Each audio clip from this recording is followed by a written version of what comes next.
C'est quoi la différence entre la réalité perçue et la réalité? La réalité perçue, c'est une image de la réalité selon laquelle nous allons agir et réagir. Si notre réalité perçue correspond à la réalité, nous allons agir de manière adaptée en fonction de la réalité. C'est là que notre cerveau nous joue des sacrés tours, avec notamment les biais cognitifs apportés par les émotions. Les émotions qui vont nous faire réagir selon la réalité que nous percevons et qui est souvent bien différente de la réalité.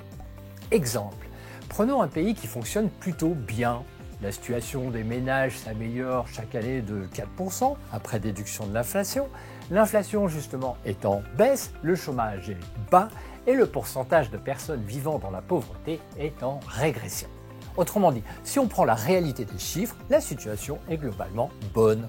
Arrive le moment où ce pays doit élire son dirigeant.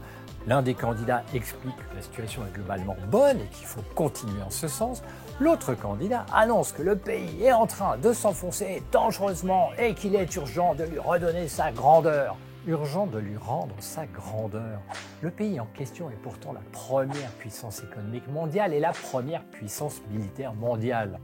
Vous voyez où je veux en venir? Au moment de choisir son dirigeant, ce pays a préféré le candidat qui défendait une réalité perçue. Le pays s'enfonce. Le candidat qui défendait la réalité de la situation a été, lui, sévèrement éconduit. Oui, les États-Unis ont réélu Donald Trump, qui a pourtant accumulé les contre-vérités tout au long de sa campagne. Alors, chers amis, lorsque vous défendez une solution qui est légitime, une solution qui correspond à la réalité des besoins, si vous souhaitez que cette solution ait toutes ses chances, surtout, pensez à la manière avec laquelle elle sera perçue par vos interlocuteurs et pas seulement sur son contenu réel. Prenez en compte les émotions que vous allez provoquer chez vos interlocuteurs. Les études scientifiques montrent que seuls 5% des prises de décision sont effectuées de manière rationnelle. Prendre en compte les 95% d'irrationalité dans les prises de décision, c'est mettre toutes les chances de votre côté.